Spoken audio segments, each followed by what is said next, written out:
کیا عالیان کی بہن تحسین نور کے کہنے پر احتشام سے شادی کے لیے رضامندی ظاہر کر دے گی؟ اور کیا نویرا کے گھر واپس آنے کی وجہ سے اس کا باپ اعجاز جان کی بازی ہار جائے گا؟ ڈرامے کے آگے آنے والے ایپیسوڈ بہت ہی زیادہ سنسنی خیز اور دلچسپ ہونے والے ہیں۔ نور تحسین کے پاس آتی ہے اور کہتی ہے کہ تحسین مجھے کالج کے لیے کچھ کتابیں لینی ہیں، کیا آپ میرے ساتھ بک شاپ پر چلیں گی؟ تحسین جواب دیتی ہے کہ ٹھیک ہے نور، میں تمہارے ساتھ چلتی ہوں۔ تحسین اور نور جیسے ہی بک شاپ پر پہنچتی ہیں، کتابیں دیکھنے لگتی ہے، اچانک سے عالیان کا دوست آ جاتا ہے۔ عالیان کا دوست احتشام تحسین کو دیکھ لیتا ہے، وہ فوراً اپنی گاڑی سے اتر کر تحسین کے پاس آتا ہے اور آ کر کہتا ہے کہ تحسین اب یہاں پر کیا کر رہی ہیں؟ تحسین حیرانی سے کہتی ہے کہ احتشام آپ یہاں؟ میں تو نور کے ساتھ یہاں پر آئی ہوں۔ نور جیسے ہی تحسین کو کسی سے بات کرتے ہوئے دیکھتی ہے، وہ فوراً باہر آتی اور دیکھتی ہے تحسین اور احتشام ایک دوسرے سے بات کر رہے ہوتے ہیں۔ نور ان کے پاس جا کر کہتی ہے کہ احتشام بھائی، آپ کے ساتھ یہاں پر ملنا کیسا اچھا اتفاق نکلا، ہم بس یہاں پر کتابیں لینے کے لیے آئے تھے۔ احتشام آگے سے مسکرا کر کہتا ہے کہ جی میں نے تحسین کو یہاں پر کھڑے دیکھا تو سوچا خیریت معلوم کر لوں،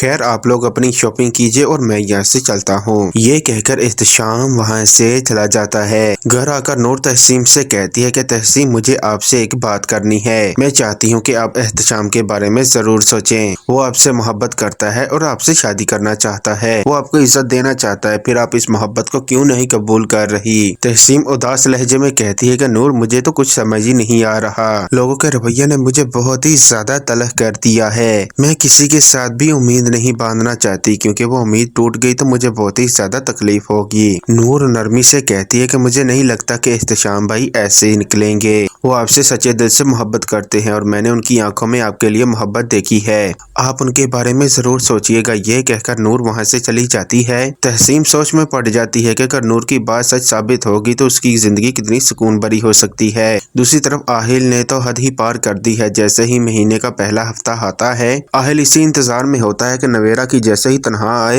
وہ اس سے پیسے لے کر اپنی عیاشیاں کرتا پھرے، لیکن نویرا اپنی تنخواہ پہلے ہی چھپا چکی ہوتی ہے۔ آہل غصے میں نویرا سے کہتا ہے کہ ابھی تک تمہاری تنخواہ نہیں آئی؟ نویرا جواب دیتی ہے کہ کمپنی نے ابھی کچھ امپلائیز کو دی ہے، سب کو ابھی نہیں ملی، لیکن آہل نویرا پر بالکل بھی بھروسہ نہیں کرتا اور غصے سے کہتا ہے کہ مجھے اچھے سے پتا ہے کہ تمہیں تنخواہ کے پیسے مل چکے ہیں، بس تم مجھ سے چھپا رہی ہو، مجھے پیسے چاہیے اور میں تم سے نکلوا کر ہی دم لوں گا۔ غصے میں آہل نویرا کو دھکا دے دیتا ہے اور نویرا صوفے پر جا گرتی ہے۔ نویرا سوچ بھی نہیں سکتی تھی کہ جس آہل سے وہ اتنی زیادہ محبت کرتی تھی وہ اتنا زیادہ ظالم ہو جائے گا۔ اسے اب صاف پتا چل جاتا ہے کہ آہل صرف اور صرف اس کی دولت اور پیسوں سے ہی پیار کرتا ہے۔ نویرا یہ فیصلہ کر لیتی ہے کہ وہ اپنے گھر پر جائے گی اور اپنے باپ سے معافی مانگے گی۔ اسے امید ہوتی ہے کہ اس کے ماں باپ اسے معاف کر دیں گے، لیکن جیسے ہی نویرا گھر پہنچتی ہے اعجاز اسے اپنے سامنے دیکھتا ہے، اس کا غصہ آسمان کو چھونے لگتا ہے۔ وہ دھکے دے کر نویرا کو گھر سے باہر نکال دیتا ہے اور چیخ کر کہتا ہے کہ تمہارے لیے اس گھر میں کوئی بھی جگہ نہیں، یہاں سے دفع ہو جاؤ۔ نویرا روتے ہوئے بیچاری گھر سے باہر آ جاتی ہے۔ ادھر اعجاز کمرے میں جاتا ہے اور اچانک سے دل کا دورہ پڑنے کی وجہ سے نیچے گر جاتا ہے۔ جیسے ہی عائشہ کمرے میں آتی ہے اور اعجاز کو نیچے گرا ہوا دیکھتی ہے تو گھبرا جاتی ہے، وہ چیخ کر اپنے بیٹے اسود کو آواز دیتی ہے۔ اسود فوراً اعجاز کو ہسپتال لے جاتا ہے۔ تو دوستو آپ کے خیال میں اعجاز بچے گا یا نہیں، کمنٹ سیکشن میں کمنٹ کر کے ضرور بتائیے گا۔